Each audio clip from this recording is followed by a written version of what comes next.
le troisième, le 9-9 là. Alors on est en train On prend le d'arriver. 9-9, on l'écarte et on se met entre le 9-9. On est arrivé au port de Gustania et on va faire le ravitaillement. Ça va papa, t'as pas besoin d'aide?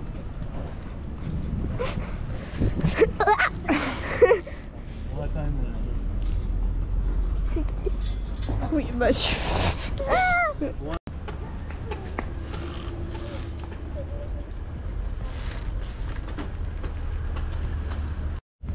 Alors, petit comparatif, je vais vous mettre l'image des poubelles à Sainte-Anne.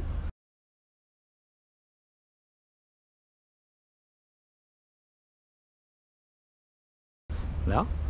Et j'en profite pour vous mettre les images des poubelles à Saint-Barth.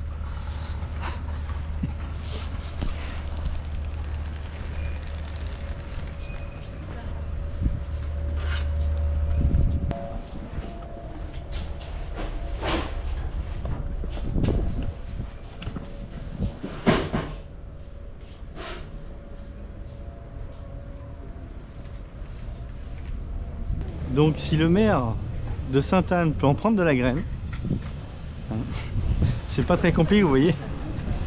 Des containers, hein, plein de containers, et puis des containers cachés, comme ça, ça fait propre.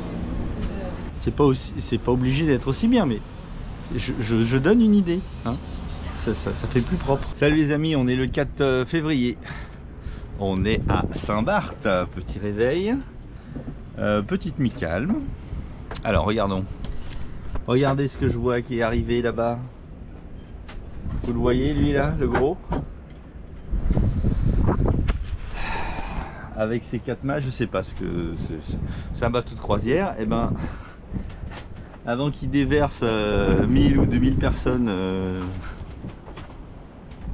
on va monter l'ancre et on va partir avant que ça devienne l'usine. Et on va aller sur une île déserte qui s'appelle l'île Fourchue. Je connais déjà, j'y suis déjà allé, c'est à 5000 nautiques. En principe, j'espère, on devra avoir personne. Et je devrais pouvoir faire des plongées sympas.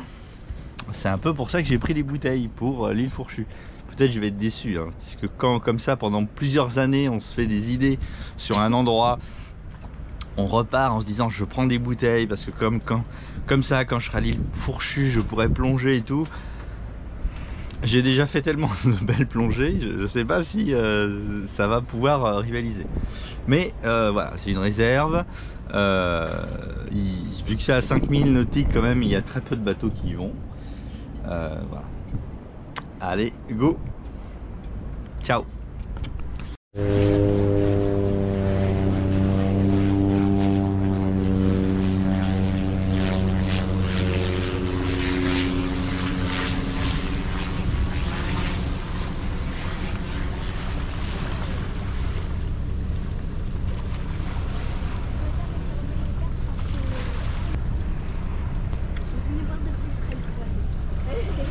Donc il y a quand même du monde. Je soupçonne qu'il y a beaucoup de bateaux qui sont au mouillage, qui sont des gens qui travaillent sur l'île en fait. C'est la seule explication. Parce qu'en fait on voit pas beaucoup de monde sur les bateaux. On a vu que les gens rentraient tard le soir. Et le matin en fait on les a vus partir tôt. Donc pas tout le monde, pas tous les bateaux, mais je pense que beaucoup de bateaux c'est des gens qui travaillent sur l'île. Alors celui-là il est beau, hein, nom de Dieu. Ah il est beau, je sais pas s'il est beau, mais en tout cas il est gros. Les gens sont au petit déjeuner et ils voient des gens passer avec des GoPro qui les filment. Ça doit être énervant, ça doit être énervant. Alors la question c'est, est-ce qu'on va avoir du monde à l'île Fourchue? Moi je dis qu'il n'y aura personne. Mais peut-être je me trompe. Parce que le mouillage est sur bouée et je me rappelle plus combien il y a de bouées, mais il y a 4-5 bouées, il n'y a pas plus. Là le mouillage est sur ancre et c'est payant. Mais ça doit pas être cher, on ne sait pas puisqu'on est parti avant que le gars y passe. Donc j'ai aucune idée de combien ça coûte, je crois que c'est entre 5 et 10 euros pour nous. Vous avez vu, ça va? En fait, je vois rien. Je vois rien par contre.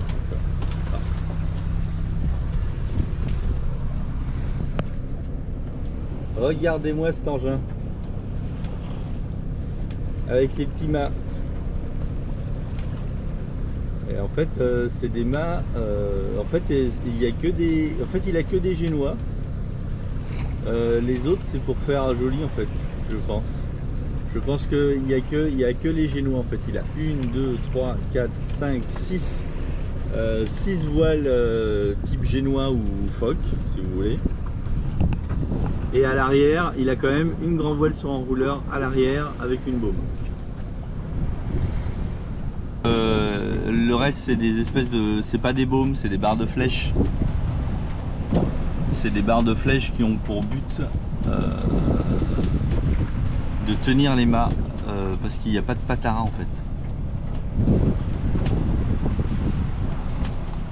Il n'y a pas de patara et donc je pense que c'est des barres de flèche design qui sont très très longues. Je sais pas trop l'idée, mais bon. Alors c'est sûr que je pense qu'en traversée sur... Parce que ces bateaux là, alors j'ai été surpris.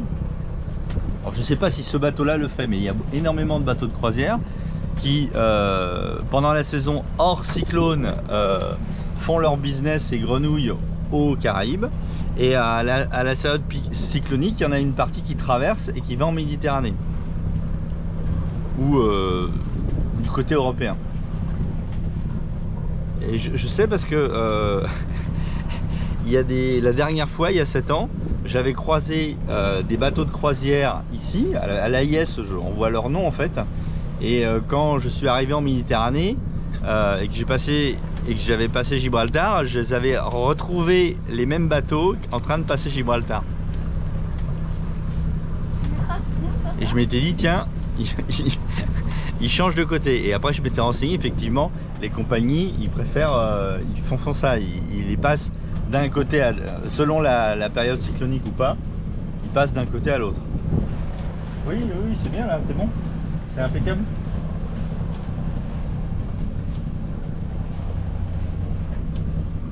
Et donc je pense qu'effectivement avoir des voiles, un gros bateau de croisière comme ça, avoir des voiles sur une traversée de l'Atlantique, ça doit faire économiser, ça doit pouvoir faire économiser pas mal de pétrole en fait.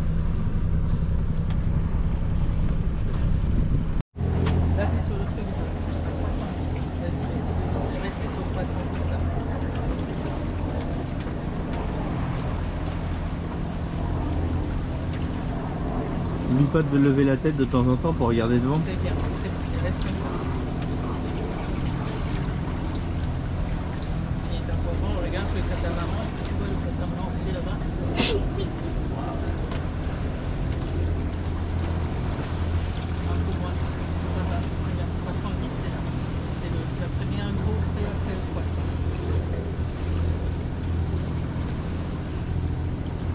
300. Alors l'île Fourchue elle est derrière le Cata là-bas. J'hésite à monter les voiles. Il n'y a pas plus, il n'y a que 3 nœuds de vent. Et 3 nœuds de vent, vent arrière, vous savez quoi? Et on est à 6 nœuds. On est à 5, 6. Ouais, ça veut dire que...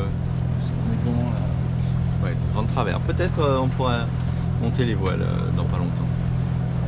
3 nœuds de vent apparents. Enfin là on est à l'abri. Quand on va sortir de l'abri on aura plus de vent, on sortira peut-être le génois. Alors est-ce que tu préfères barrer à la voile ou au moteur? Les deux.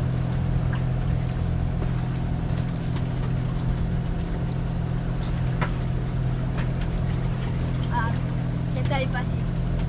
Eh oui. Il est là.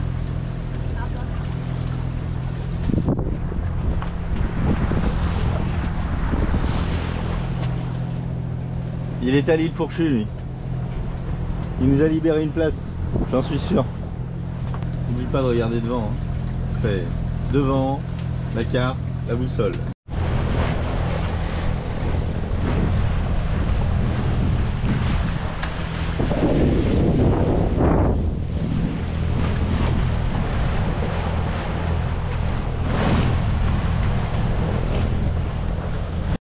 Eh bien, il y a un peu de monde les amis. Il y a un peu de monde mais il y a des bruits de libre, alors ça va.